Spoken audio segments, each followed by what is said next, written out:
Hello, everyone, and welcome to the Indie Creative Comics Podcast, where we are all about independent comics.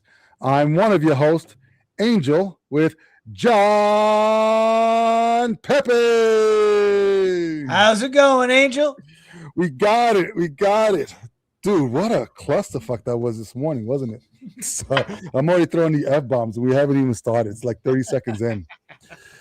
Oh man, I don't know what that was, but you know what though? I mean, there was some really solid books that we got to read this week. I'm really excited because I think February was just a solid month of indie and small press books coming out. And Kickstarter, dude, the Kickstarter stuff that from Immortal Core that we spoke about, the time sensitive stuff that I just spoke about. I think I have another book upstairs, a kaiju book that I read through that I'll probably talk about next week.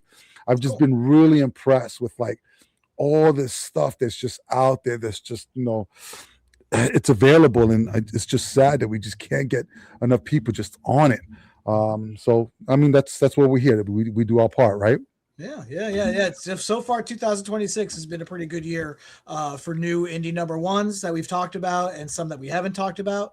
So let's hope the rest of the 10 and a half months hold up. We'll see, because I don't know what's going to happen in November. I know we said no politics, but we'll see what happens. All right, guys, welcome to another episode of the Indie Creative Comics Podcast. This is a special episode of the Indie Creative Spotlight, and we do have a guest on today that we're really excited to talk to, Andrew Kafoury from Battle Quest Comics. So why don't we just bring him on in? Hey! Hello, Andrew. How's it going? Hi, John. Hi, Angel. What's going on, senor? That's English for Spanish.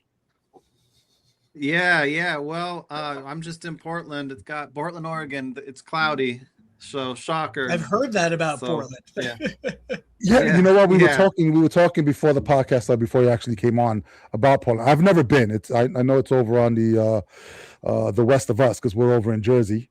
I think if I'm not mistaken, McFarlane still lives in the Portland area. I could be there's a lot wrong on that. There's a lot of comic book creators that live in Portland. I see Greg Rucka walking a lot. Do you really? Yeah, he lives in my neighborhood. He goes for walks, and he's on his little earpieces. I see him walking a lot. And then Brian Michael Bendis very famously rides his bike all over Portland, and people are like, "Oh, I saw Bendis riding his bike today." So yeah. Nice. I think that they're kind of an international little cartel of comic creators up here. Oni Press, I believe, has been based out of Portland since 97, I think. Yeah. Oni, Dark Horse, which is Milwaukee, but it's Dark Horse. I think Image has an office here. I don't know if they've relocated here, but and there's what's the studio? There's some famous comic book studios up here that you can hire creatives from and things like that. So yeah, it's a big industry over in Portland. Is here. Yeah, Kelly Sue DeConnick is here. If you go to Rose City Comic Con, it'll become like a who's who of your favorite, Marvel, DC, Image, Dark Horse creators. Mike Mignola is up here. Yeah. So dude, you just have everybody. Matt Fraction is up here. Yeah. Share some of that. Greg Rucka. That's what was the show that came out on Netflix? The Old Guard. The Old Guard. Is that him? That's him. Greg Rucka, right? Yeah. Yep. Oh, dude, I love that book. That book was great. Still a lot of flannel up in Portland. Yeah, there's still a lot of flannel up in Portland. There is, yeah. That's funny. A lot I would of love me people some red black flannel. We all wear black even at night when we cross the street in front of cars. So I know I've seen Portlandia, so yeah. That's funny.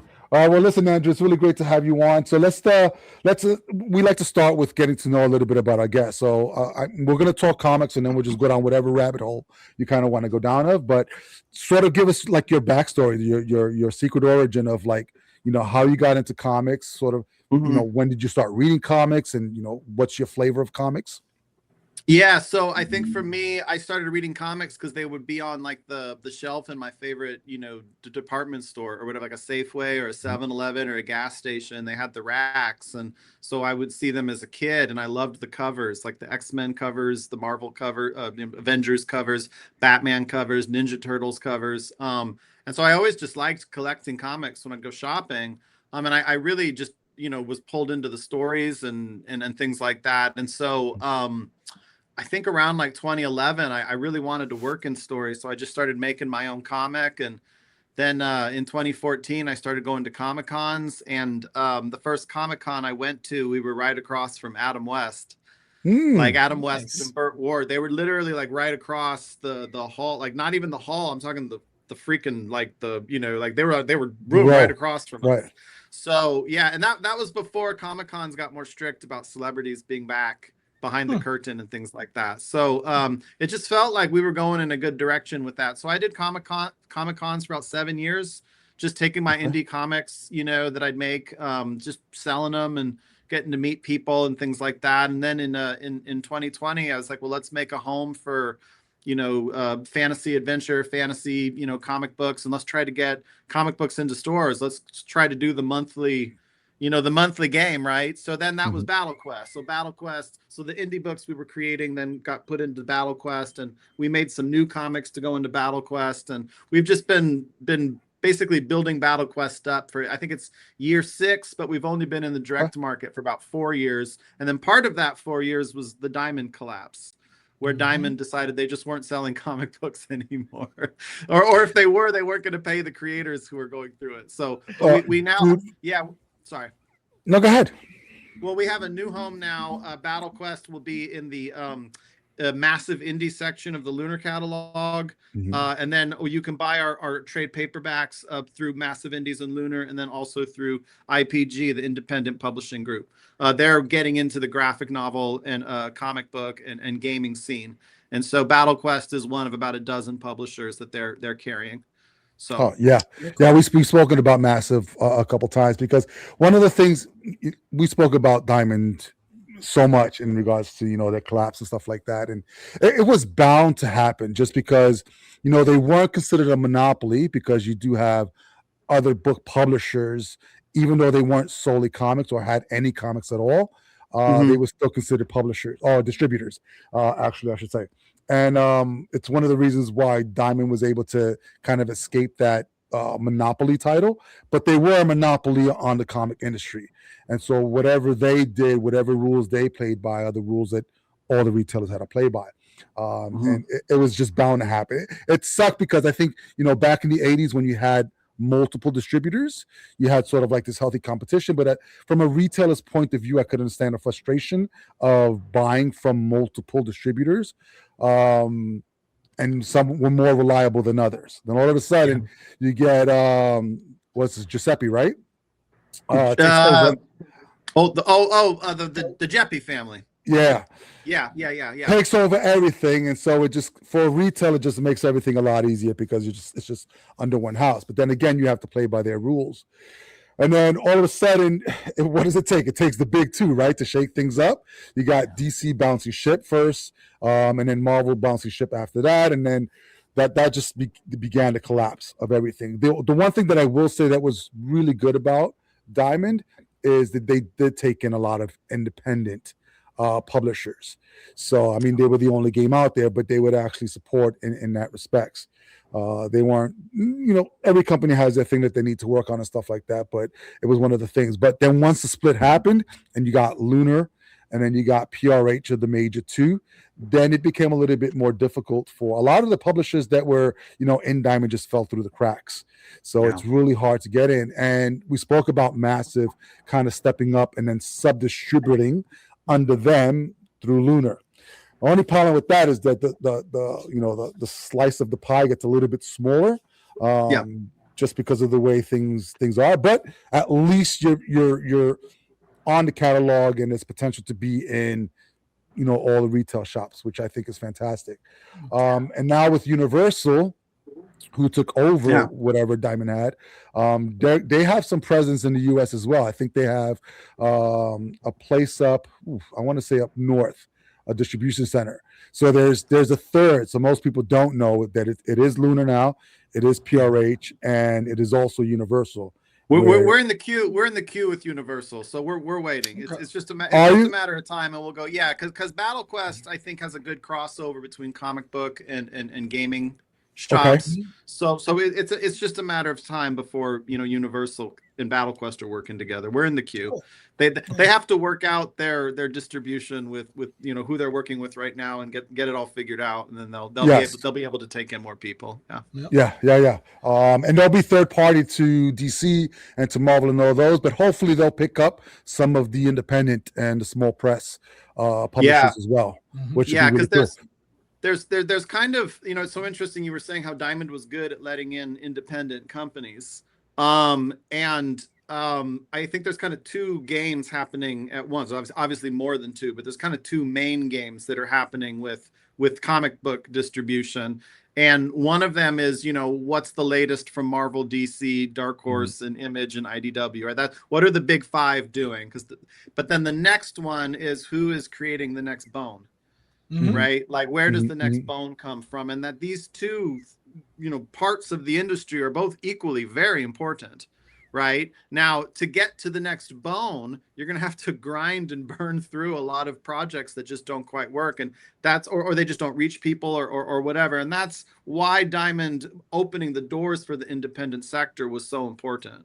Yeah, You know, yeah, and I think that thank goodness for massive indies, and you know, for some of the other sub distributors that have opened up. But really, Michael at Massive Indies has been awesome. And so I'm super thankful for him and putting that together and giving BattleQuest an opportunity to, you know, distribute our comic books. yeah, yeah. It's funny because John and I were having a conversation about that not too long ago in regards to what's the next big indie thing that's going to be out there. And we went back, and there was only one property that, you know, came out in the 80s that's still around today that everybody knows, and Nickelodeon owns them, and that's Turtles. Turtles, yeah, right. There hasn't right. been a huge explosion of anything since then from the independent market that's going to last as long as they have. We spoke a little bit about, you know, The Walking Dead. We spoke about their popularity, Robert Kirkman doing this thing, and then even with Invincible doing a show. But my question was, is they going to have the longevity that Turtles had? You know, 20 years down the road, 30 years down the road, anybody going to know what Walking Dead is or Invincible? Like, Turtles are going to be around forever. You're going to be eating pizza from the sewer for the rest of your life. It's just not going anywhere.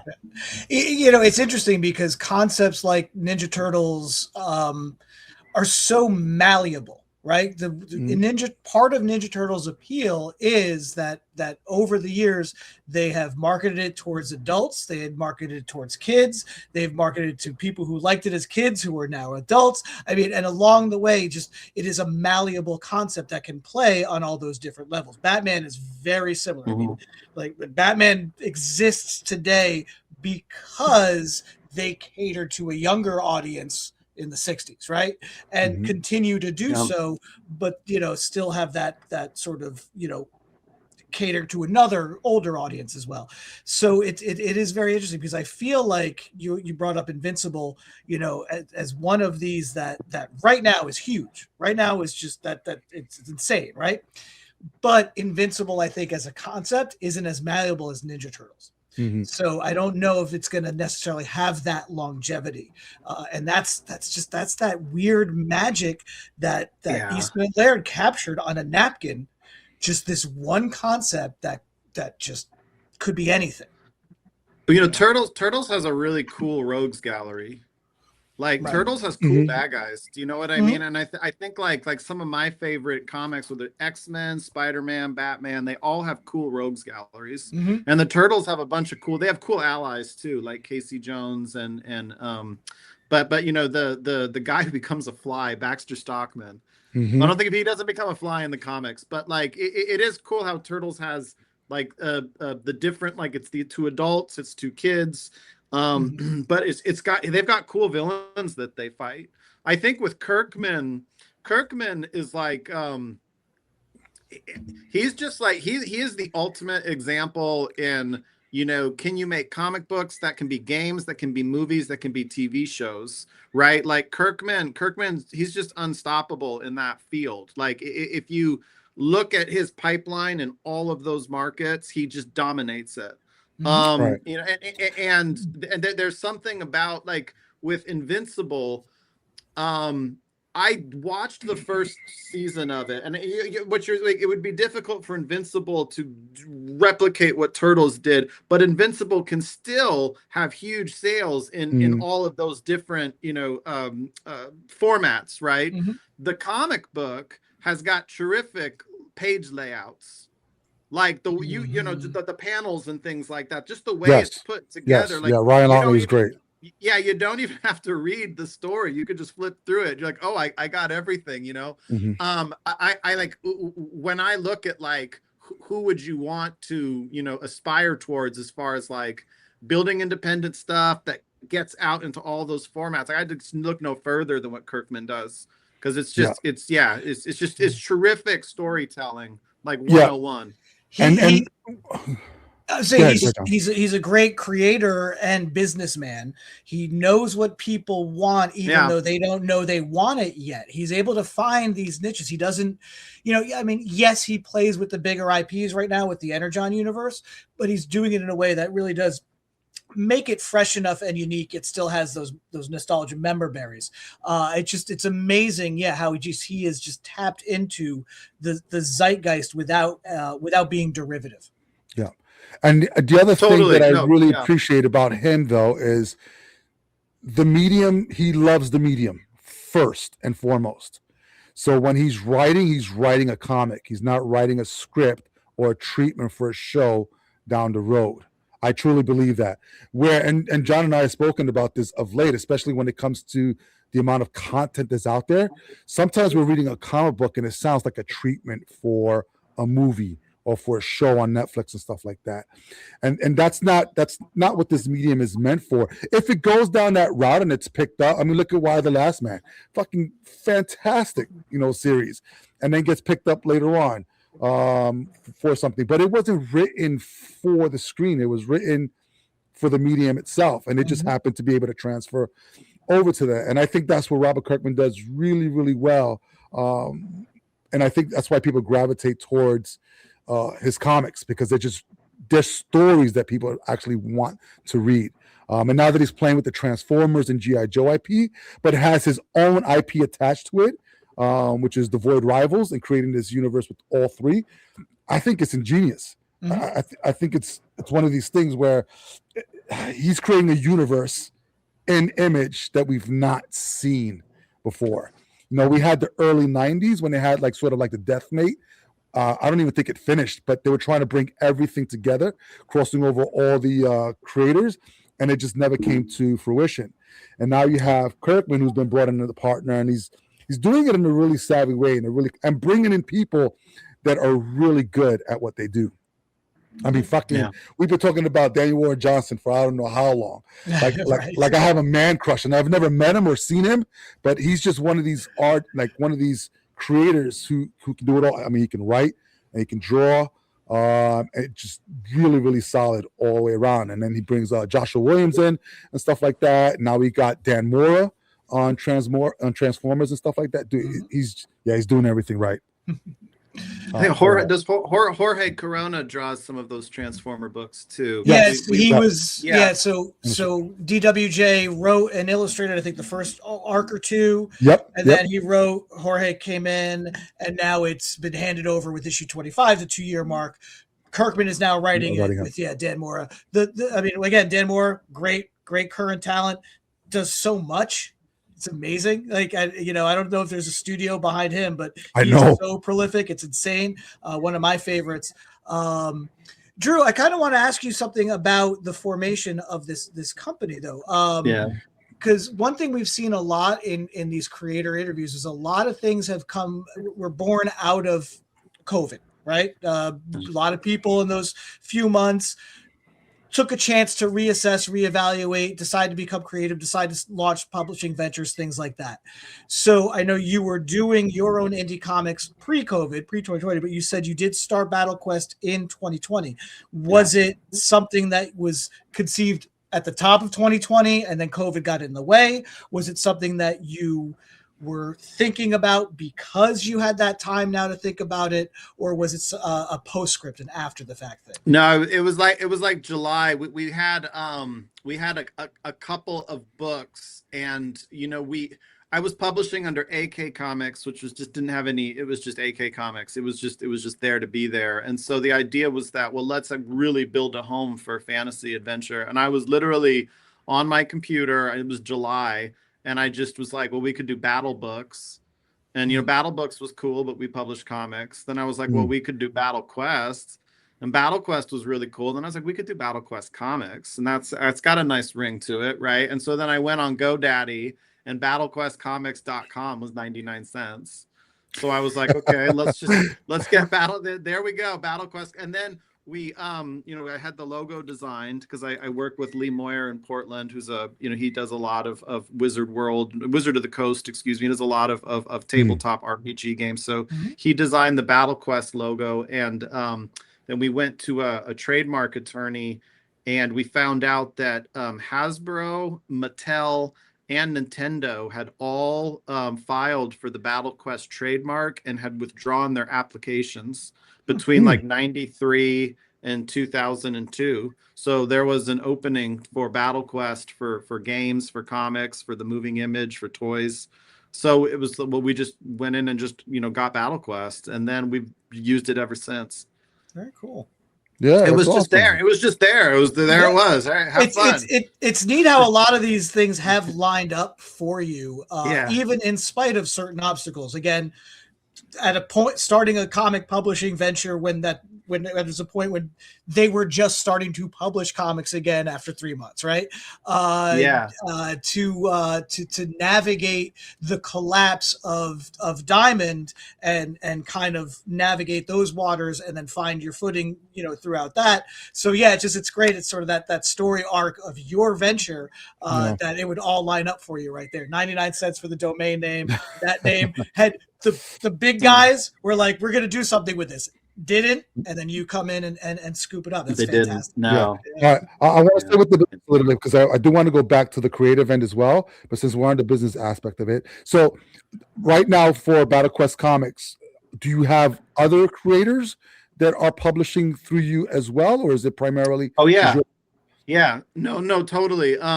So we work with up and coming creators, established professionals, and then I'm like the story guy. So I approve the stories that go through Battle Quest. I write some of the stories, but I often work with another writer on those books.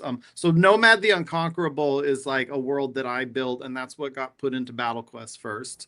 And that's just a hero in a world of sword and sorcery who battles aliens. It's like, it sounded cool, right? So, and then Lee Moyer and Melissa Spandry created the Trident of Aurelia, which is a mermaid battle book. It's mermaids that are battling like lobster abominations, gods, the land dwellers, right? Like the men fly in like on their warships from the sky, and they're battling the mermaid ladies down below in their water palace, and it's wild.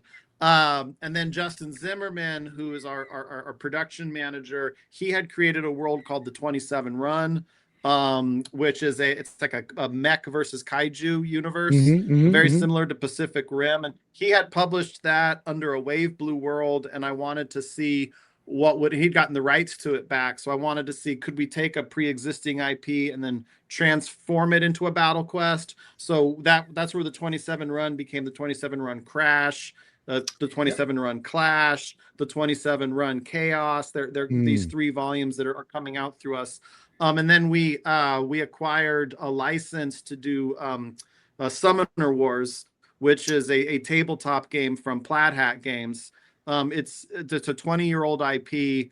And the creators of the game are the ones who came up with all of those characters, and Battle Quest is just doing the tabletop to comic book expansion, and hopefully it's the first of many tabletop game to comic book expansions, which is like a direction I see Battle Quest going, that tabletop game, RPG game, video game, to comic book adaptation through Battle Quest, and while we continue to build our own original stuff. Right. So I mean, we've had some in the past that are successful, like Magic the Gathering. I mean, they're tabletop, the comic, and they have some stuff out there. So that's pretty cool, though. Who did the Magic comics? Do you know who did the Magic comics? I don't remember who the publisher is on that. Was it IDW? No, I don't think it was IDW. I don't think it was IDW. I want to say Dark Horse, but I could be wrong too.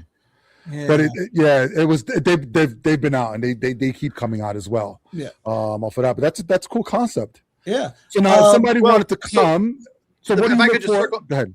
Go ahead. I'll circle back to something. So Magic the Gathering is super popular, right? Mhm. Like that's, but there's a lot of tabletop games, a lot of independent video games that could use the comic, the game the tabletop game to video game to story expansion, right? Like Magic blew up when Magic came out. So Magic would Mhm. probably, I see why Magic would get into Dark Horse, but there's a lot of those independent games that I think you could be mining for their story, and that's where Battle Quest comes in. Okay.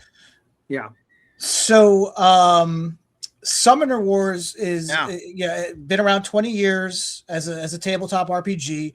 Has never gotten a comic adaptation prior, correct? No, correct. So, what are the benefits and challenges of taking something like that has, 20 years behind it, and certainly 20 years of expectation behind it as well, and forging ahead as telling this story in this specific medium?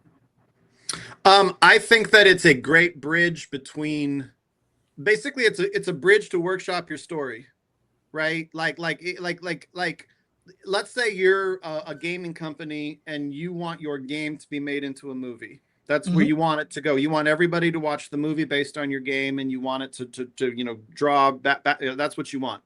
So you could go to one of the bigger publishers to do that, and I would say that they might not take care of your IP, like to build your IP into a good story that could go straight to the movies. You could then, because they're going to be focused on the bigger Magic the Gathering, The Last of Us, right? They're going to put their resources into the big IP that they're carrying.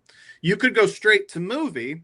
Now you're going to have to hope that the movie department cares about your game, doesn't want to do something like make your game suddenly have like a magic dog sidekick, right? You know what I'm saying? That's coming around. So and then, they don't do the work to basically bring the audience into the movie, and the movie implodes, and then that didn't do you any good, right, for your game. So the benefit strategically is that you have an opportunity to workshop your story, to make a great comic book, a great graphic novel out of it, and then you can take that to the story department, right, of like a film studio and things like that, and let them mine that to build a movie from it, if that makes any sense, right? Yep. Not that you have to take our story concepts into your movie, but at least you'll get a gauge for what the spirit of the story of the game is all about. And I think if you don't get that step where you're workshopping that story, there is concrete proof from some gaming companies that have leapt straight to the movies where it just doesn't work. You know what I mean? And so that's, I think, where Battle Quest becomes a good middleman right now, like where we're at as a company right now, where we're at as creators right now. So let me ask you a question about that then, because mostly the stuff that you've done is creator owned. So then what are the pros and cons of dealing with an IP? Because I would imagine you're playing with somebody else's toys. So obviously you can't do what you want to do. How's that relationship been? Like, is it a give and take kind of relationship? Are there times where you're frustrated with the feedback that you're getting? Yeah, no. The thing is that we want to honor the source material first and foremost. So if you have a game, we want to know, it could be a tabletop game. It could be you just had a cool campaign, right? Like we played this game and there's a cool campaign based on this game. Like whatever you've got, we want to take a look at that, and we want to figure out, well, what story were you trying to tell? And then how can we use our tools as a story development company to build that, right? Build that, and then what we know about how to make comic books, how to apply all of that, so your story comes to life and is accessible to potentially hundreds of thousands or millions of people, right? So like by honoring the source material at the inception of the relationship, we have a good partnership with Plaid Hat. And keeping in mind that Plaid Hat had a great game and a great story, like it's all there in Summoner Wars. It's not like you need to take a look at Summoner Wars and be like, this game really needs an astronaut from Detroit to land in the middle of it, because like, you know, then that will be the bridge between the audience and this world or something. These characters don't need to go to Earth and get a job at a fast food station. So Right. we feel that we're like, it's all right there in the game. And so I think that's actually, all of that has not been a challenge. It's been an advantage. Mm-hmm. Okay. Mm-hmm. And a lot of RPGs aren't just locked into the fantasy world of dragons. You know, everyone knows Dungeons and Dragons. Summer's Quest feels like it falls in that sort of era of genre. But also there are games like Warhammer 40K or Cyberpunk, things like that. And so you guys also delve into those genres as well, correct? Not just the sword and Totally. sandal. Yeah. Yeah, no, totally. Like basically Battle Quest is just heroes, journeys, battles. Just like Ninja Turtles could be adults, teenagers, little kids, right? Yeah. The Battle Quest can be adult, teen. That's all that you really need. It's a good logo. Heroes, journeys, battles. Heroes, journeys, battles. Yeah, when I was first, like, I think when I first, like, you know, got on I got to go speak to the retail and the other publishers at one of the Diamond Summits, and I was just like, Battle Quest comics, just heroes who go on journeys and have epic battles. It's pretty simple. That's so cool. Yeah. You know, and I also say that when people go into their comic book stores or their gaming stores, or even when they go into the movie theaters, right, to watch, they kind of are going for a little Battle Quest, aren't they? Like at a certain point in time. I mean, I'm going to go watch the next Game of Thrones episode, The Night of the Seven Kingdoms. I'm going to go watch the Trial of the Seven tonight. I haven't seen it yet, but I understand it's a pretty cool Battle Quest. So, nice. I mean, it's Joseph Campbell, The Power of Myth. You know that comic. You know, a lot of your superhero comics for the big two. It's modern mythology. You're adding on to existing iconography and things like that. George Lucas famous for that as well. I did notice a name on the Steel Siege trade paperback, which is really cool stuff there, visually striking. But I noticed, help me pronounce this, Tom Orzechowski. Oh, Tom Orzechowski. Yeah. Tom Orzechowski, for those who don't know, probably know his work because he was like a legendary letterer in comics, and I believe used to letter the X-Men in the 80s and 90s, and certainly helped a lot of people, including myself, one of the people that helped me learn how to read. So what's that like? So the mix of newcomers and industry veterans, how is that? Well, Tom Orzechowski, I always say that's a bit like all of a sudden having the guitar player for the Doors show up and just rock out with the garage band. You're just like, oh, Krieger's coming over today, guys. Like, Tom Orzechowski. Well, first of all, when you submit your comic book, there's usually two big criticisms that someone will give you. The first one is learn how to letter, and the second one is learn how to draw hands. And so like, when you hire Tom Orzechowski, no one can throw your book at you and tell you to learn how to letter, right? That's a big one.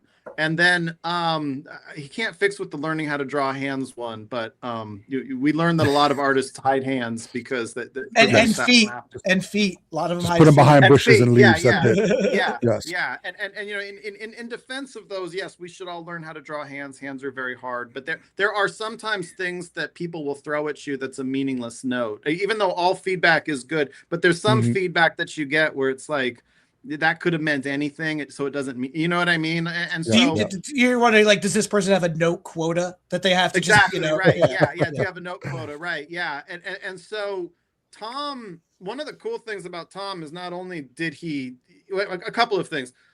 He told me that the old comic books, the old comic book writers were very much inspired by the radio.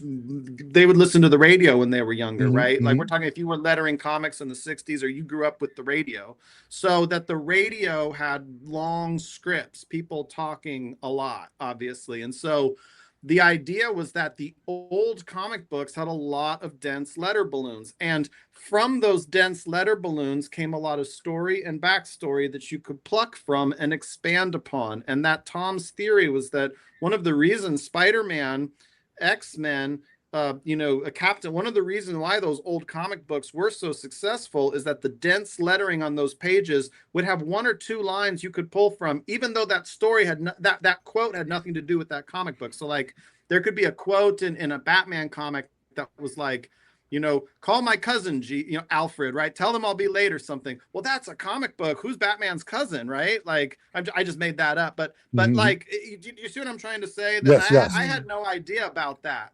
was an older, because comic books now are like very few letter balloons, almost no captions, very terse dialogue. You read it really quickly. But back in the day, they were dense and word heavy. And so, so it actually freed us, especially in our earlier comic books, to be a little more word heavy, which maybe we shouldn't have been, but we were. And then the second thing was he was able to provide insight into how Claremont and the team saw the X-Men. So for example, Wolverine, he said, was an animal that pretended to be human, and that the discipline of the samurai was so important to Wolverine because that was how he bridged that gap between those two worlds. And that when his relationship in Japan imploded, it was that much more devastating to him, right? Because like that you know what I'm saying? Like, yes. And then I think another one was he talked about nobody else was doing mother-daughter relationships in comic books the way that Kitty Pryde had Storm. And that what Tom Orzechowski loved about the X-Men was those kinds of relationships.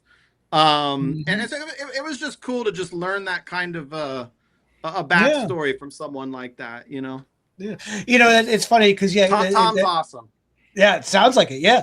That whole idea, the interpersonal relationships, what Claremont brought to X-Men. I mean, it was very much in line with the Marvel aesthetic of the world outside your window. So that's really cool that kind of tracks really well. That's really cool. And so not only does he letter, he's also an executive editor as well. You said, correct? Yeah, Tom's the executive editor of Battle Quest Comics. So Tom basically makes sure that all the books look really good before they go out the door. Yeah, nice. Tom, and if it doesn't get the Tom Orzechowski seal of approval, we don't share it with the public. Fun. And it's such you mentioned something, and to kind of bring it back to Brian Bendis tooling around Portland on his bicycle. I always look at Brian Bendis as that demarcation point of when decompressed storyline really became a thing and a style unto its own. And I always look to Ultimate Spider-Man. He took a 12-page story and stretched that story to like 7-8 issues essentially. And I think that there's both good and bad to that. And I think what we're seeing now is we're seeing a lot more of a happy medium. We're seeing a lot of books that, on both ends of that spectrum. And I like that. I like that old style of really just cramming a lot into a single issue, but I do also like a slow burn as well.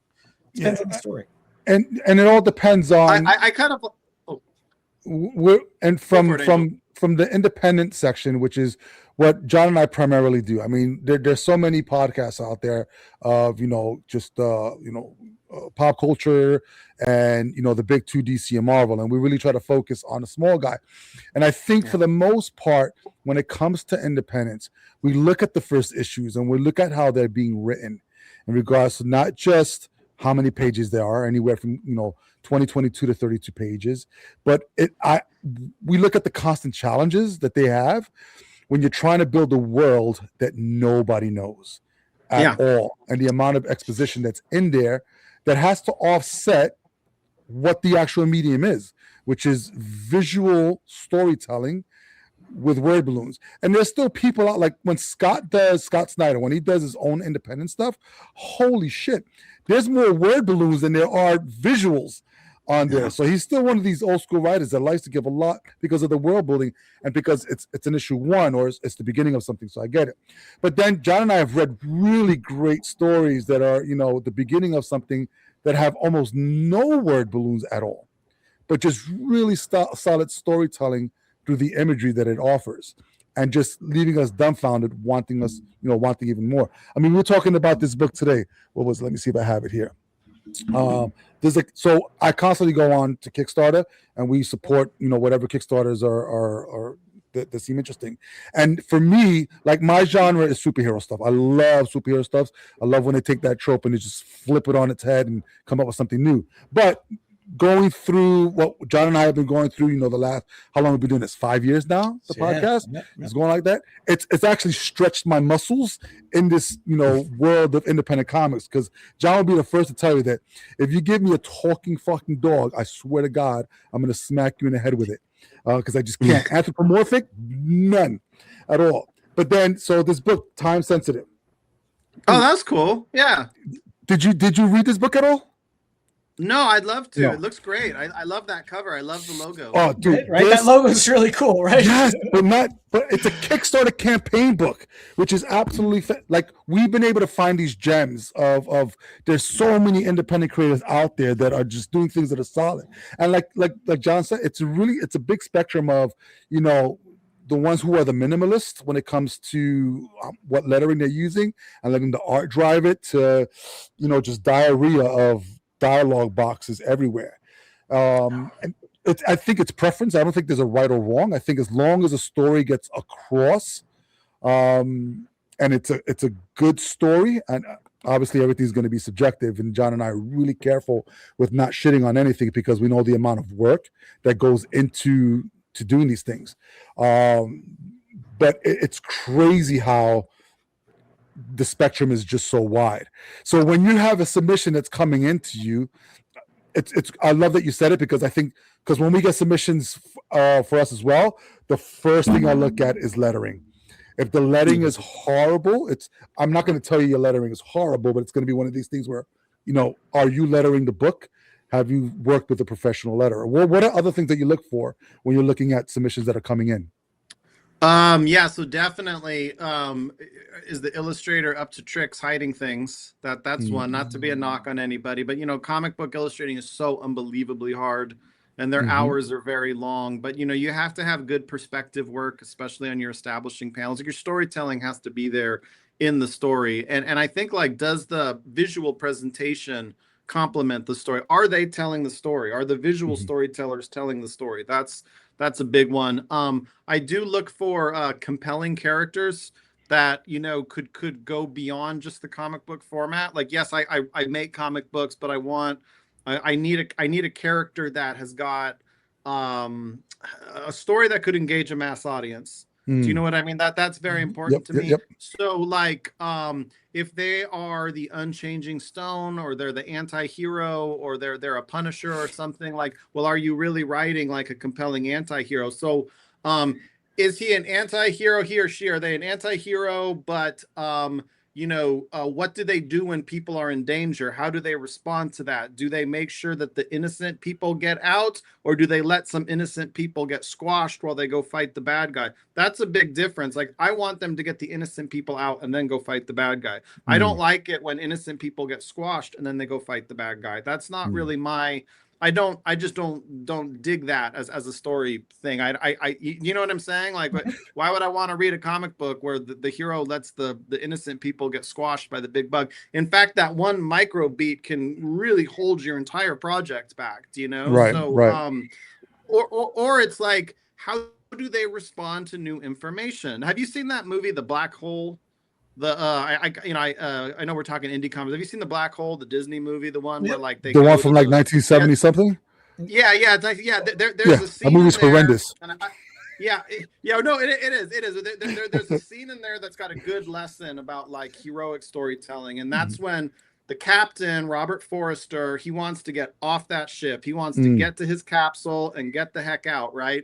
But he learns that the crew of the ship, these people he thinks are robots, are actually like the old crew who've been lobotomized, and now they're and he changes and he says, well, we got to get the crew out of here too, right? Like, he changes his plan when he finds out that there's innocent people who've been hurt. We've got to go help them. And so I look for things like that. Do you know what I mean? It's Like, called called Yeah. the Save the Cat moment. Blake Snyder. To save the cat. Yeah. Yeah. Yes, Yep. yes, but so and there's a lot that can go into it when it comes to storytelling as well, because we talk about this all the time, and issue ones are really important for us because if we look at sales, typically issue one up. Then if you look at issue two, is it the same or does it drop significantly? And a lot of it has to do with what I call the stickiness, and the stickiness is either going to be what the readers invested in. So if the readers invested in the story and you've got them hooked in because they're hooked into the story, fantastic. If the story's but the character development is really good and you're invested in the character, then the situation can be secondary. Then you've got them in that way. So you can get them in different ways, because there's been a bunch of stories that we read, and I'll go back to him again. So what was Daniel Warren Johnson, that book? Do a Powerbomb. Yeah, do a Powerbomb. Did you ever read that book? Yep. Powerbomb by Which Daniel one was it? Johnson? Do a Powerbomb. No. Dude, No. it is Really a master class in how to hook somebody emotionally into a book. Like, we were emotionally, like, John read it and I read it, didn't say anything to each other about it, but knew how we felt reading that book. And that comes around ever so often. For the most part, comics, escapism, reading superhero stuff, it's gadgets and, superhero powers and stuff like that. But there are moments within the story that can hook somebody emotionally. And just for a moment, just let them, like a blank eye stare at the page, taking what they've actually either seen or read. And once you can do that, then you're transcending the medium, which I think is really key. Because if we look at little kids reading comic books, they're already escaping. Their imagination is already going crazy. As we get older, we get more skeptical, we get more cynical. It's like, we can believe a man can fly, but we start talking about like flying dragons, like, what the fuck is that about? That's insane. So we tend to believe what we want to believe and then disbelieve everything else. So it's crazy. But I think there is sort of like that magic formula. If you can hook somebody in visually or get them invested emotionally into the story, that we see every now and then, but not often enough. Yeah. You bring up a really good point, Angel, because and a lot of things on like a retailer end that the consumer doesn't necessarily see or notice. Well, they do when it comes time, but a lot of times second and third issues need to be ordered by a retailer before they've even sold any of the first issues. And sometimes, you have that final order cutoff where after people have picked up the first issue, they can make those adjustments. I always say it's also reliant on the customer to inform the retailer, hey, I really love this first issue, make sure I get the second issue. But yeah, a lot of times second and third issues are under ordered, for that reason, as the lack of sales data, which is why a lot of independent publishers will do returnability on the first two issues. Right. I think part of it too is, as a publisher, to really incentivize, whether it's through your preview material, the story, solicitation that you're giving the retailer, or with certain incentives, to really get them to latch on to the second and third issue, because it is very heartbreaking as a retailer sometimes for somebody to come in who picked up a first issue because they were there in abundance, and then they, since they're casual. I would say comics can be, is not necessarily a passive hobby. You kind of have to stay up on it if you really want to stay up on it. So that it takes a couple months roll by, and then they come in and they want that second or third issues, and we just don't have them because we sold out and we can't reorder anymore, right?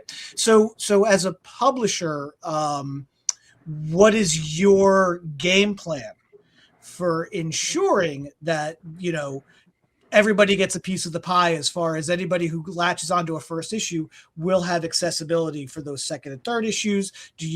How do you feel about incentivizing, returnability, those sort of tricks of the trade, let's say?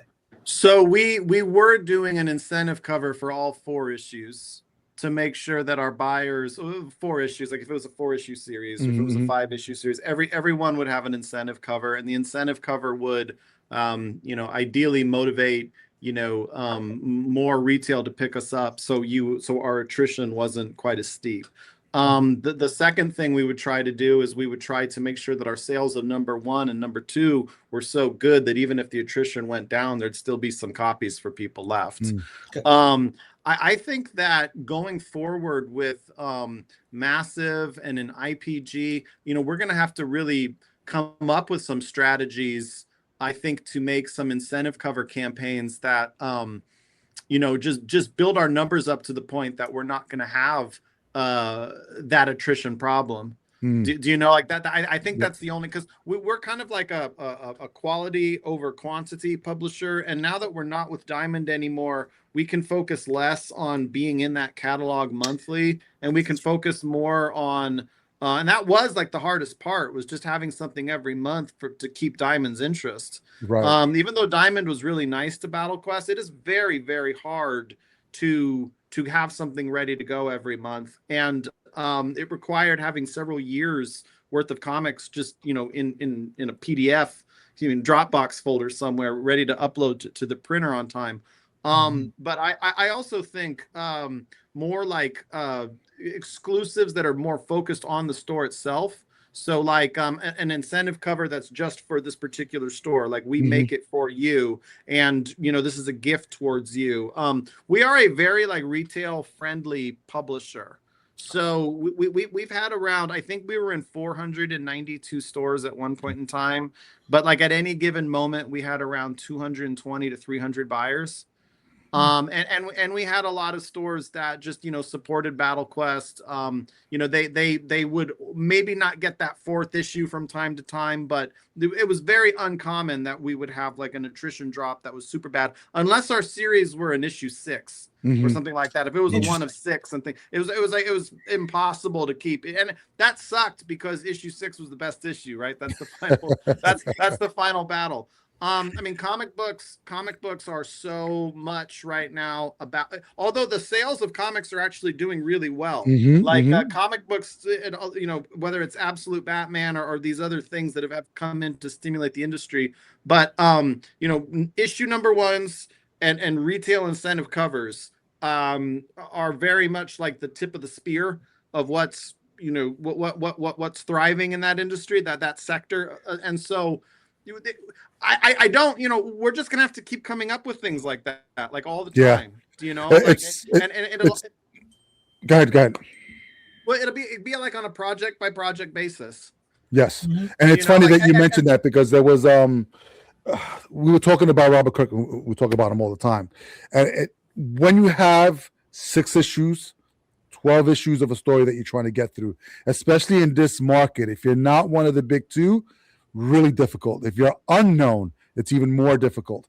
And it reminded me, because I want to go back to another question I have, but this is something that, whenever we get a chance, we try to, especially with creators that are doing things now, we try to educate them as much as possible with the experience that we have and the things that we've heard.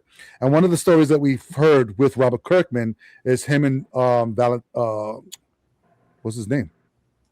Valentino. Jim Valentino. Yes. Okay. Valentino. Yeah. Yes. So this is Invincible, right? So Invincible, everybody knows it. It finished at issue 138, I believe, or something like that. Story's done complete. It was never gonna make it past issue 6 because the numbers were tanking. So Jim goes up to Robin and says, "Hey, listen, numbers are dropping. We might have to stop the line. Do you have anything that we can do?" And so this is the twist. Spoilers, guys, it's been out for a while. So Omni-Man is the bad guy. That was supposed to come out in issue 25. That was the drop that Kirkman had for issue 25. Jim said, "You're not going to make it to 25." He was like, "Wow, let's do this now." So when does it happen? In issue 8. And what happens? That book takes off and it elevates.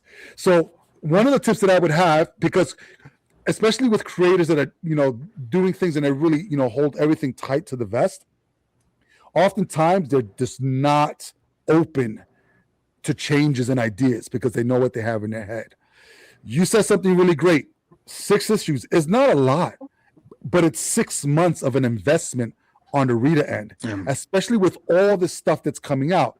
real estate on a shelf for a retailer is almost impossible to get these days.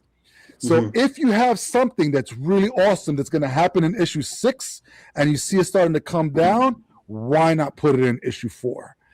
Just bring it up and stuff like that, or bring stuff in that's going to, draw people back in. And I think what's been going on really great with the absolutes, it's almost, and it's eerie because they're retelling of, stories that we already, of characters that we've already seen, but in a new light. So it's like an Elseworlds.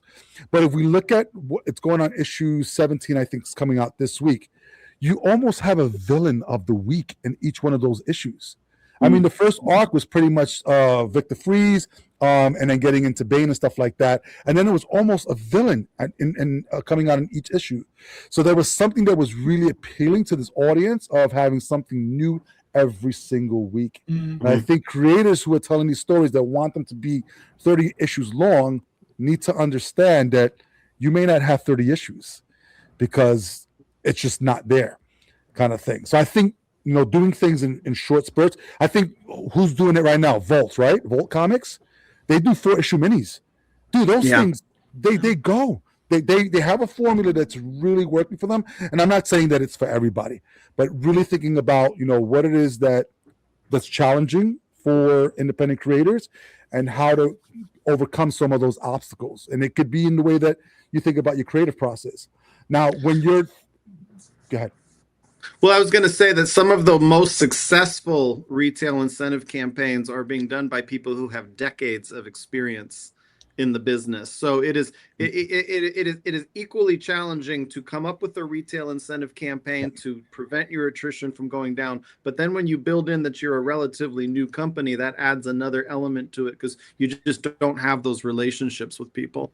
Do you know what I mean? I can tell a comic book store that we've got this really cool retail incentive cover for issue number 3, and it's a tribute to this particular image, and it's going to be really great, and we're going to cater it just to your store. That doesn't necessarily mean they're going to buy 25 copies of my comic book to get that, so the people who are, that's where longevity comes into factor, I think, as much as anything else. It's like, I don't vault. Are they doing music comics right now? Is that what they're like? I was on a panel with some Vault creators not long ago, and they had that comic I loved. It was Money Shot. It was so good. It was the Tim Seeley book. Dirty Star Trek. Dirty Star Trek. It was such a good book. But I do think that you are seeing Vault and Mad Cave and those much bigger publishers than Battle Quest, but you're seeing them focus more on those 1 through 3, those 1 through 4, those 1 through 5s, and then getting the trade paperbacks out. Just because even a big company like that doesn't necessarily have the relationships that you would need to, like the team at Valiant Comics, the older, but those creators knew the store owners super well, man. Like, they knew the store owners super well. I went to Comics Pro last year. I'm not going this year. I spoke online, but I went last year, and it was an interesting experience because they asked all the retailers get into the retailers in attendance, and I think there's 2,500 stores in the US UK market, right? There's around, these are just comic book stores. Around 300 will maybe attend Comics Pro in person, and another like 500 will attend it online. And the ones that come in person tend to be the tip of the spear of the buyers, and their buying habits kind of filters out to what the other stores or just other stores will do. They asked the comic book store owners, they said, how many of you, is this your first Comics Pro? And I think maybe one person raised their hand. They said, how many of this is your 5th Comics Pro? And I think 2 people raised their hand. They said, how many of this is your, 30 years plus Comics Pro? And I would say 98% of the attendees raised their hands. So that's how deep back you have to go sometimes to get that relationship with store owners to work with you on your incentive campaigns. Do you know what I mean? To try to make sure that attrition isn't getting so low. But Battle Quest does, we play it like like we're totally fair. Like, is issue number 1, here's our incentive cover. Here's issue number 2, here's our incentive cover. If we were being a situation where we saw the attrition was dropping that bad, we'd probably take issue 3 and 4 and combine it and make a double-sized conclusion. And we'd have to roll with that at the tip, you know, as it happens, because it's a very fluid business, as you're saying, right? Yes, like, yes. You have to roll with the punches. You also have to stay on top of what the consumer spending habit trends are. Yep. You know, and that's another thing. Like, why are people going into the comic book stores right now to buy things? Do you know what I'm saying? Like, what is driving consumer attention? So Absolute Batman has reinvigorated an entire generation of buyers, just like Spawn did to us when we were younger. Absolute Batman is like their world, or the Absolute DC is their world. It's like, I don't read DC Comics, I read Absolute DC Comics. And they're going and they're collecting their Absolute DC. And that is, DC has done an excellent job of tying the comic books to the movies to the merchandise. Do you know what I mean? There's a cohesive package that they're creating. If a movie comes out, DC has a rack of graphic novels that are, you know, Everclear titles based on that movie in, you know, at least 600 stores, right? Like where there's a lot of eyes and attention. So DC's got this good continuity that they're building right now. Marvel had always been like, well, the sales of the Disney movies are so good that we don't have to tie in our comic books as much as we used to. Now that's not paying off for them right now. So, you know, Marvel's going down, DC's going up. Next year, Marvel will go up and DC goes down. So, you know, you just have to pay attention to kind of what those trends are. Steel Siege, the book that we were talking about, that was one of our best selling comics in store because that week Transformers was late. Huh, interesting. Wow. Transformers was late that week, and so the people who went in to get their Transformers fixed grabbed Steel Siege instead. You know, that so that it's just so weird how it all works. Yeah. Oh, I'm not moving on your screen, right? But you can hear me. Yeah, we can hear you. I can hear you. Yeah. All right. I love that picture of me in the still screen. You're frozen in a good. I know. Yeah. It was good. Yeah. It was good. I'm almost studious there. All right. So before I forget my question. All right. So when you're looking at bringing on new creators, or when they're presenting something to you, because this is something I struggle with as well. Oftentimes it's plot ideas that they have, or a synopsis of what they want to do, and nothing else. One of the things that I encourage creators to do is to have at least the first story arc in the bag, because I don't know how many independent creators you've worked with, but it's such a finicky place where you can get burned really easily, because passion is everyone has it, but it fizzles out so fast. So have you dealt with challenges like that where creators are like, hey, we have this idea, we're gung-ho. Do you have criteria on how much has to be completed before you even pursue it? So ideally three issues inked. Okay. Ideally no less than 3 issues inked. You know what I mean? Because if you need help paying for a colorist and things like that, let's at least see what 3 issues inked look like. And then also, are you going to be loyal and promote your comic book? Are you going to cross promote with us? Do you know what I mean? Are you just going to give it to us and like now we're the ones like it's incredibly frustrating to not have creators that are willing to cross promote. So that's another thing too. And I hate to be like that, but like, you know, we could hire the most famous comic book creator in the world, and if they're not going to help cross promote with us, it can be very difficult to engage their buyers. Right. You know, it just is what it is. So that's another thing that we look for. Like, do you want to come in and play ball with us? And if I share your cover on social media, are you going to, you know, allow me to tag you on Instagram and all of your 20,000 followers are going to see that it's there? And are you going to go on Twitter and say, hey, everybody, I just loved working with Battle Quest. I really want you guys to go get this limited edition incentive cover I did for them. I was totally thrilled to do this. They're a great company. Like, are you know what I mean? Because I can't just like contract you to say that stuff. Like, you know, and a lot of times when you see that stuff, it is contracted. Somebody's doing it as part of their contract. They agreed to it. But, you know, so those are other things that I look for, right? Okay. Yeah. I mean, we see everything under the sun. And I think that's the biggest thing, is that when these people are really excited about a project and don't realize how much work actually goes into it to finish off that project. I mean, we were talking to someone last week and we were talking about, a comic book, if it's in color, can be up to $3,000, $5,000 just to finish one issue. And a lot of the times, these creators aren't really thinking of the business aspect of it. And don't get me wrong, crowdfunding has been fantastic as a concept of being able to self-publish and stuff like that. But then the work that needs to get put into creating a followership, creating a fan base, so that you can, when you launch a Kickstarter, you have enough people to make it successful. And so, do you talk to your creators about sort of like the business aspect of it as well, and the creation process? Yeah. So I think there's retail outreach and there's consumer outreach, right? And so those are two very different things. Your first one is the retail, because you want to get onto shelves, and then they do the selling for you when their readers come into their store. That's the first one. And then the much harder one, right, is the consumer outreach tools. And that's like, even if you are hiring somebody who's got a lot of people that collect their stuff, they might not necessarily collect their stuff because they're working with you. And that becomes a big thing, right? I don't, people, yeah, we are looking at making some pretty cool Kickstarters in the future, especially for Plaid Hat and for Summoner Wars. I think that if there's one thing I would like to do as the years go on, it's have a lot more robust consumer outreach tools at our disposal. If that makes any sense, right? You know what I mean? Yep. Like, Yep. Did we lose Angel? I think we did. I'm letting him know now. It's really interesting. I tell the creators we work with all the time, like, you have to be engaging people on social media.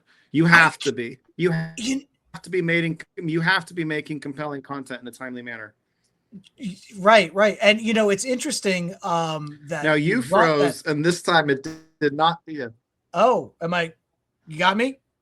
Hello? No, you lost me. You're free now. Yeah. Okay. You're good. So, because what you presented there, thank you. Cool. Good. What you presented there was a very mind-boggling concept to me. I have never in my life, and I'm somebody who went to school for acting, right? I have never found any creator who was not interested in any form of self-promotion. So that concept really, it was surprising to me that you mentioned that. What is your process as a creator? What is that like for you? What do you do? Full script? Do you do Marvel method? What is your preferred way of communicating with your artists and your rest of your team? Yeah, it depends on the project, or it depends on portions of the project. What I do is I make I basically make a 1-page, 4-paragraph outline of the story, and I've got certain beats that I'm looking for in the 1-page, 4 paragraphs. Like, it's going to be character goal, opposition to goal. The character's got to have these attributes that make them an engaging character. Like, they're good at something, they're attractive, they have a strong moral compass, but there's ideally something about the way that they go about the world that's like erroneous. Like, they have an erroneous perception of themselves or the world around them to an extent. And then they go up against some kind of opposition, which is uniquely catered to forcing them to confront that erroneous perception of who they are, right? Like, that's their arc as a character. And so then I cater the opposition to whatever that may be. And then I try to build towards a good, like, the fun and games of the story, right? Like, that's just the cool things that you'll see, the trailer moments and stuff like that. And then I try to build it all towards like a climax where there's kind of a reversal that gets either the hero out of danger or a reversal and the hero gets in more danger, and then have like a good little coda twist at the end or something. And that's just my basic one page, 4 paragraphs. Then if I like that, and that's getting good tests from the beta readers or whatever, then we expand that into, a 2-page script. And then that becomes, per issue, we just break the paragraphs up and break the panels up. And then if there's things I don't have a lot of knowledge about, like with the Mech War universe, then I'm really going to lean into the illustrator to bring their knowledge of how mechs work to the table and stuff like that. Very cool. Very cool. That's a great process. Seems like you got a really good team behind you as well, working with you. I mean, it's hard being a one man band, and very few are. So it's really good that you have this great support and this great team going on. Angel, did we get you back? Yeah, I'm here, but there's No audio you gotta look at or my video. screaming face. Yeah. So with you doing as much as you're doing But yeah, now, but Drew, I do think that sometimes you have to look at what are the broader trends that get people to pick things up. You know Lore Olympus, right? The book. It was Webtoons. It was a Yeah. webtoon yes. sensation like Lore Olympus. So Lore Olympus, like just take a look at how Lore Olympus came together and take a look at how Bone came together, right? Like where is the next Bone? Where is the next Lore Olympus? How did those things come together? And sometimes it's like the story of an outlier. It's like a lot of things fell into place at the right time when other things were falling into place.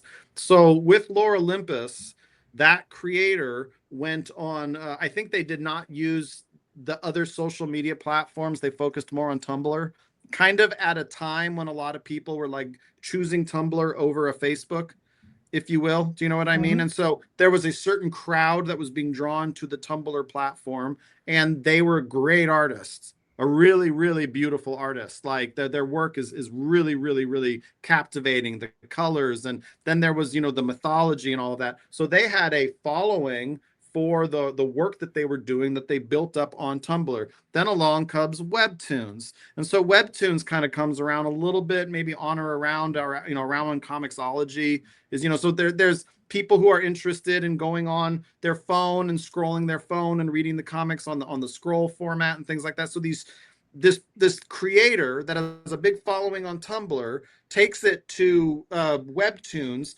and then their followers come with them, right? And then Webtoons kind of tilts the scale in their favor a little bit, and then the next thing you know, more and more and more people are being drawn to that world, right? So these things were all kind of happening at once simultaneously, and then that leads to the success, which becomes 30 million units sold or something of the hardcover of those volumes or things like that. Then you could take a look at Bone, the best-selling graphic novel of all time. Bone, he was in a very similar situation to where Battle Quest is, where his units per issue in the early 90s were not that dissimilar to the units that we sell. Like it was, but Scholastic came along, and Scholastic wanted to get into the comic book scene, and Scholastic had just acquired an IP called Harry Potter. And Harry Potter, right, was blowing up, and Scholastic was getting really big. So Bone kind of had a much smaller following, actually, but Bone was very popular in the library. So librarians knew about it. So librarians were going to buy the big collection of all of it. And so Scholastic publishes the big collection of Bone. And so these things were all kind of happening at once simultaneously. And there were these kind of broader trends that led to the success of some of those comics. Do you know what I mean? Mm-hmm. And now when you're publishing your independent comic books, you are trying to put yourself in a position to be the recipient of one of those broader trends. Do you know what I'm saying? That's kind of, that's how it goes. And people will go into it for a very, very different reasons. I can't say that I know what Mad Cave and Vault want to do, but I'm going to guess that they're accumulating as much IP as they can to add value to their company, right? Like at Battle Quest, like what I want to do is I want to have less content, but more compelling content that could level up a lot easier. That's just my vision for the brand, right? And so it gets very, very challenging when you're publishing comic books to not just get the story together, the art together, get the distribution together, get the book market side of things together, right? But then also be paying attention to what's trending and what's hot and what's not, and having something ready to strike at the right time. I guess that's where the preparation, that's what luck is, right? Preparation and opportunity, right? So the independent publishing comic books is just very much about getting up to bat every single month. If you strike out, that's okay. You can come back the next month, so long as you can, continue to sustain that. I think the publisher at Marvel described comic books to me as like, it's, you get up at bat every month and you swing. And if you don't hit anything, that's cool, but you can always get back up to bat. Whereas you can't do that with the movies, or in novels. Like, you don't get every month to write a novel that's going to fail, right? Like, it's so the purpose of comic books, I would say, ideally their original purpose was to teach children how to be adults. Like, essentially they were good life lessons for children. The children would put the comics down, the next generation picks up those stories, and that child becomes a better adult, right? But now comic books, as they are loss leading IP, in order to kind of put yourself in a position to generate more revenue, but it's a long game. You know what I'm saying? Yeah. Like, now, not everybody wants to do the retail side of things. I do, because I think I can grow my brand better that way. I am marvel at the people who have like an independent comic on TikTok that sold 600 units or sold like 1,300 units. I see them all the time. Through the Battle Quest TikTok page, people who are just talking about their comic or talking about their world, and they've got people who are engaging with it and retweeting it and sharing it. And I'm like, those people don't even maybe understand that they really are at the forefront of something bigger than they, bigger than them, right? It's like they're a mission critical component of a much larger machine. You know what I'm saying? And that's the same with when someone's on their Kickstarter or whatever. Like, those independent books are coming out from people, and they could get into the same position as Bone or Lore Olympus, depending on what they do with it, how long they make it for, how big of a fan base they build up, and what's going on outside of their creation that gives them that opportunity to have a ton of success, with the understanding, obviously, that success is in the heart. Yes. So I'm sorry, now y'all got me rambling. No. That's good. It's really good. Great. No, that's amazing stuff. I mean, you love what you do. You think about what you do a lot. You've cracked so much of the code. I really hope you crack the rest of the code, because I think you're onto something. Absolutely.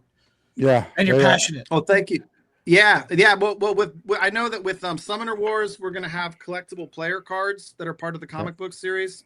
So anytime like a gaming company wants to work with us, part of it is going to be like original components of the game will be built into the comic book. And that's to engage fans of the game and fans of comic books at the same time. So where are you in the process with Summoner Wars right now? Man, it's an interesting world. Like, that same day that I went to Comics Pro, my friend works at Netflix, and he invited me down to Netflix office just to have lunch with them or whatever. So I go into Netflix, and Netflix, it's like big tech has just come in and just woof Hollywood, right? Like, big tech just owns it. And so, like, I go from this like lobby of a hotel in Glendale, California, to Netflix headquarters on Hollywood Boulevard, 20 miles away from each other. And I get into this elevator, and I go up to the 4th floor, and I enter this room where it's empty. It's this big empty chamber, but there's this cafeteria like right in front of me, and there's nobody eating. And then all of a sudden it was like this bell chimed or something, and I could hear these footsteps coming down the hall, and hundreds and hundreds of like 20-year-olds and early 30-year-olds just flood into the cafeteria because it's lunchtime, right? Now, but they were all like, millennials, Gen Zers and things like that. And my friend told me, he was like, Drew, he's like, these people who work here will be at Netflix for like 1 year or 2 years, and they're going to have benefits of, all that Netflix can provide for them, right? Like this palace that we're in with all of this free food and these balconies and this beautiful view of the Hollywood sign, but then it's going to be gone, and they're going to move on to the next phase, and Netflix will no longer allow them access to this room. And so it's like, whoa, like, it was just so this difference between the tech sector of the creative industry, right, in the movie, and then the comic book side of things. How long have you been here? 35 years, holding up their hands, right? Like, these two competing worlds happening at once. I don't know. It's just wild. It's just wild. There's no, there's no, I don't know. So Andrew, it was one of the crazier like learning experiences I had. about how this whole thing is functioning. It's you make physical comics in a digital age, and so it's interesting what you get to experience by walking those two worlds. Yeah, no, for sure. And you know, I ideally, if you don't have a big enough audience for your content, what you need to do is you need to add auspiciousness to your brand. So Battle Quest is going to try to add some auspiciousness to things as time goes on. As we continue to, because consumers tend to buy things that are based on what they see on television, or there is the person who gets the big Tumblr following, or the person who gets into the library system and the libraries want to support them. It's just different ways it all goes down. Yeah. Is Tumblr still around? Where did Angel go? He's still here. Can you hear me? Can you hear Angel? Because I can hear you, Angel. Oh, you can hear me? Yeah. Drew, you can't hear? No, I can't hear him. Oh, okay. Okay. When you guys buy indie comics, what do you look for? So, it's funny. We always, as Angel said before, we always kind of have this conversation too. Angel definitely looks for superhero tropes. Angel's first comic he bought with his own money was Spawn #1. That was his gateway drug, right? $1.95. I had a healthy diet of superhero comics well before then, and also, as a young reader, was also exposed to indie comics. I remember trying to chase down that first, Ninja Turtles #1 from Mirage when I first read about it. Eventually got like a 5th or 6th printing, but like I first heard about that book when it came out, and I was like 9 years old, so spent like about 2 years trying to get this coveted Grail comic, right, that everybody had been talking about. So aside from that, I was also exposed to a lot of mature indie comics at a young age. So I also really like a slice of life. So I like something that's gonna reflect sort of someone's day to day, like Peter Badge. Love Peter Badge, love Hate, the Buddy Chronicles, love that kind of stuff. Was good friends with James Kachalka when I lived up in Burlington, Vermont. So these are kind of things that I look at, people who have a skewed take on everyday scenarios. But I also do love a good superhero trope. I love a good barbarian sword and sandal fantasy adventure. I do like a good Anthony Farrell right now is one of my absolute top favorite books. Oh, Farrell. Farrell's beautiful. Yeah. It is so good, but it is so maddening because of the cliffhanger element of each issue. After I read an issue of Farrell, I got to just kind of hug my cats a little closer. Right. And, I also like, your cats. Wait, can Andrew hear me now? Can you hear me, Andrew? Do you got Angel yet or no? No, I don't think you can hear you, Angel. Yeah. So you're gonna have to close out the show. Yeah. So we'll so basically that's sort of the things that we look at. We, again, great stories are, in my view, are ordinary people in extraordinary situations. Yeah. And I always do look to that Marvel aesthetic. Let's take a look at the world outside your window, but let's just change a few things and then get us, that'll get you your dramatic buy-in. So the indie comics I liked when I was younger. Do you remember Femforce? Yes, I do remember Femforce. Yes, Femforce. Like I liked Femforce because they were violent. They were violent. Like I remember like being a young kid and I was like, who put this together? Like, what is this? Like these superheroes are fighting and then they just get wiped out. I've always really liked like a very violent superhero world that was kind of outside of where they could get snuffed at any moment. I always liked that, and I remember.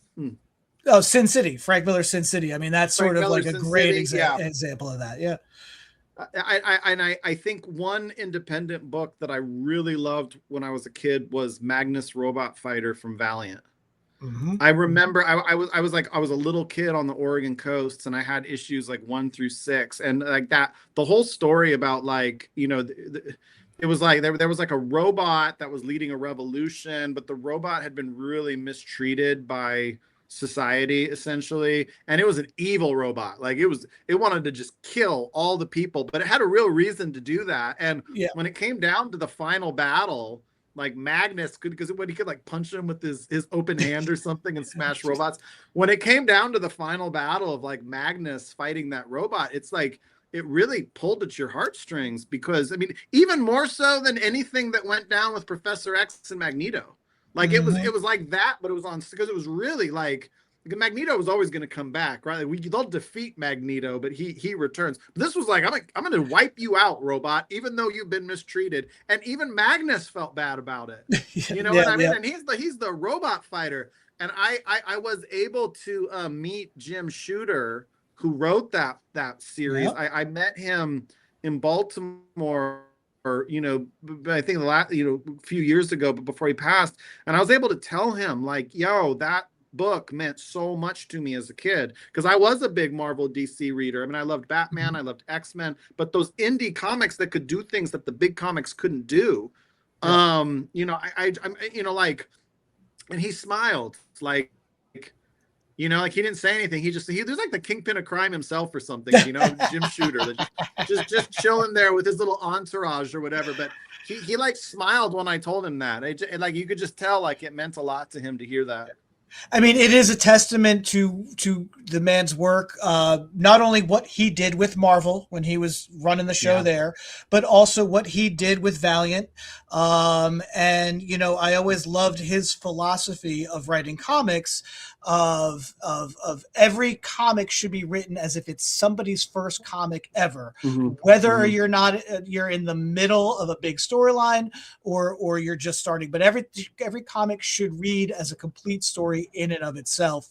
And and granted, some of it, if you read Marvel Superhero Secret Wars 1 through 12, which he wrote, my favorite, love it, straight through. However, each issue, it's very clear there's tons of exposition recapping the issue before, as it goes. So he did live that a little to the degree, but boy, that early Valiant days, again, such a testament to what he did and brought to the table for that company, that even though that was short-lived, it is still fondly remembered today.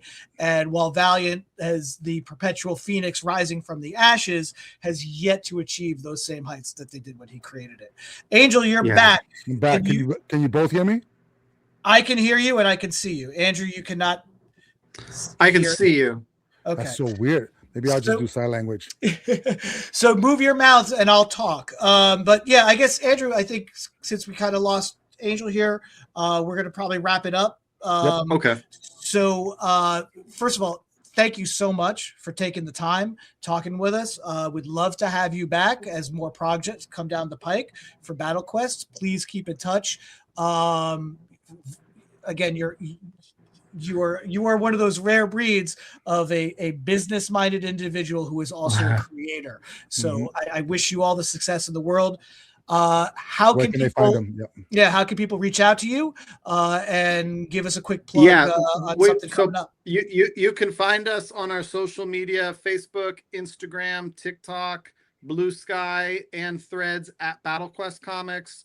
We are also on Twitter at BQ Comics, but they wouldn't let us have Battle Quest Comics, so we're BQ Comics on Twitter and X. You can please look for us this July.